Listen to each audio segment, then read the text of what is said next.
ആമിന സ്റ്റീലിന്റെ ചെറിയ ചരുവം കയ്യിലെടുത്ത് അതിൽ കൈയിട്ടൊന്ന് കറക്കിക്കൊണ്ട് അടുക്കള മുറ്റത്തെ വാഴച്ചോട്ടിലേക്ക് വീശി ഒഴിച്ചു.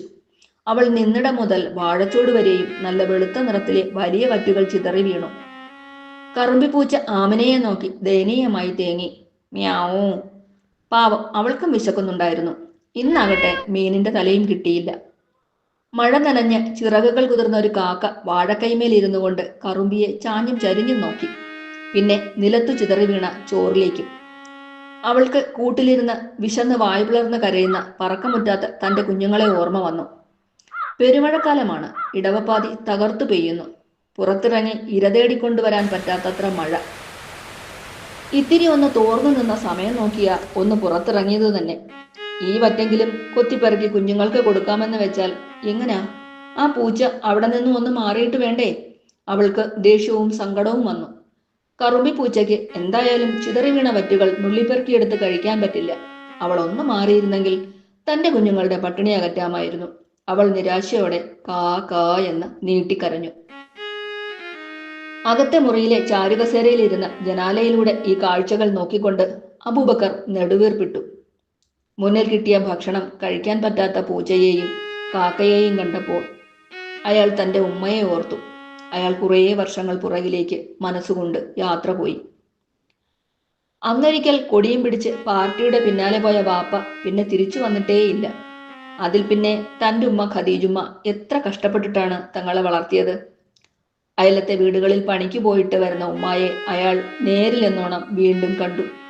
താനും തൻ്റെ ഇളയ കുട്ടി പാത്തുമ്മയും സ്കൂൾ വിട്ട് വന്ന് വിശന്ന വയറോടെ ഉമ്മായെ നോക്കിയിരിക്കും.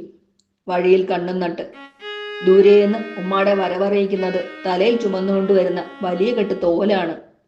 അത് കണ്ടു തുടങ്ങുമ്പോഴേ രണ്ടാളും ഒറ്റ ഓട്ടമാണ് ഉമ്മാടെ അടുത്തേക്ക്.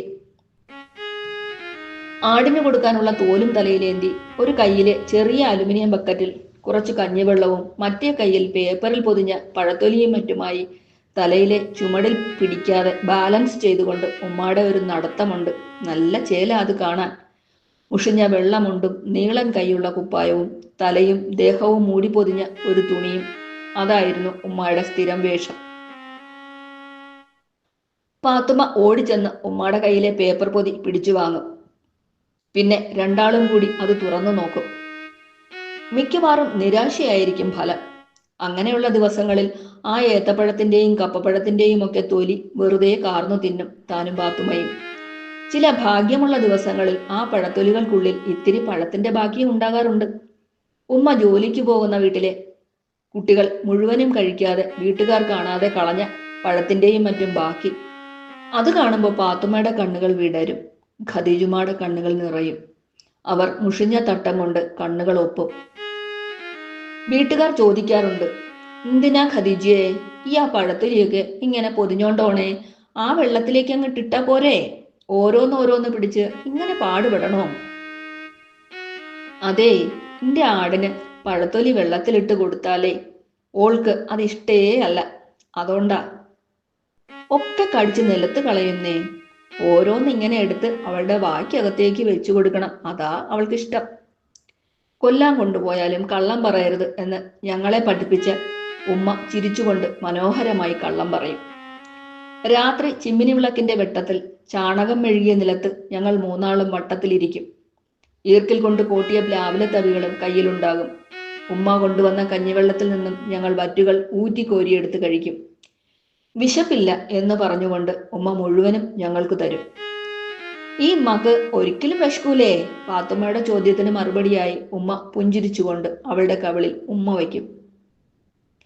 അന്നൊന്നും അറിയില്ലായിരുന്നു ഉമ്മാക്ക് ഒരിക്കലും വിശപ്പില്ലാത്തതിന്റെ കാരണം.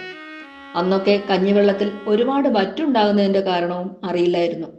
നല്ലവരായ അയൽക്കാരുടെ നന്മ, അതും അറിയാൻ വൈകി. ദാരിദ്ര്യത്തിൽ തന്നെയാണ് ഉമ്മ മരിക്കുന്നത്.